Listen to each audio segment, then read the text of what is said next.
Number one, put God first.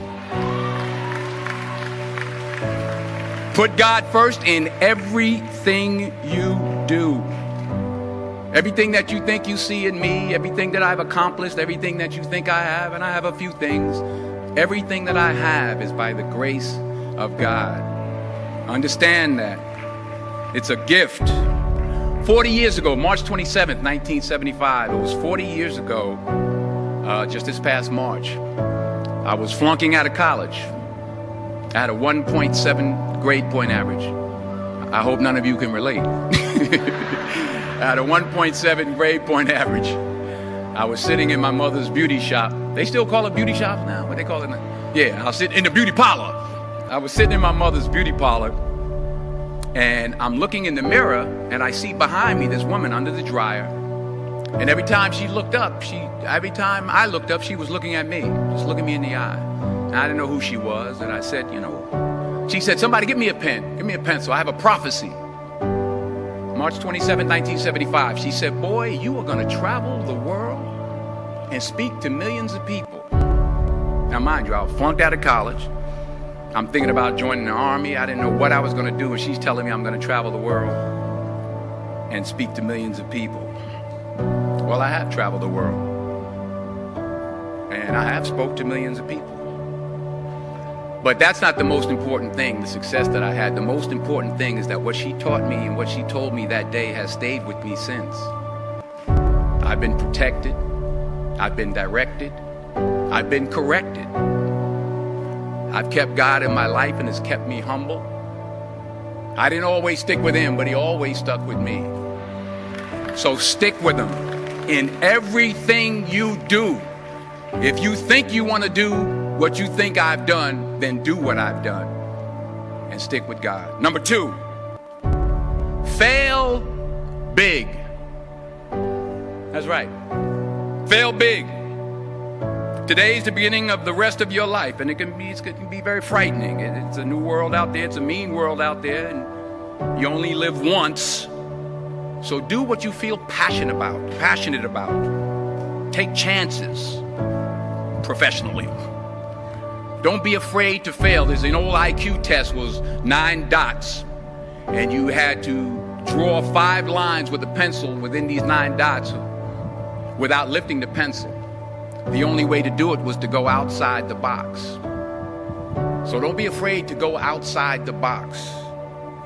Don't be afraid to think outside the box. Don't be afraid to fail big, to dream big. But remember, dreams without goals are just dreams, and they ultimately fuel disappointment. So have dreams, but have goals. Life goals, yearly goals, monthly goals, daily goals. I try to give myself a goal every day. Sometimes it's just to not curse somebody out. Simple goals, but have goals. And understand that to achieve these goals, you must apply discipline and consistency. In order to achieve your goals, you must apply discipline, which you've already done, and consistency every day, not just on Tuesday and miss a few days. You have to work at it every day. You have to plan every day. You've heard the saying, we don't plan to fail, we fail to plan. Hard work works. Working really hard is what successful people do. And in this text, tweet, twerk world that you've grown up in, remember, just because you're doing a lot more doesn't mean you're getting a lot more done. Remember that. Just because you're doing a lot more doesn't mean you're getting a lot more done. Don't confuse movement with progress. My mother told me, she said, yeah, because you can run in place all the time and never get anywhere. So continue to strive, continue to have goals, continue to progress. Number 3, you'll never see a U-Haul behind a hearse.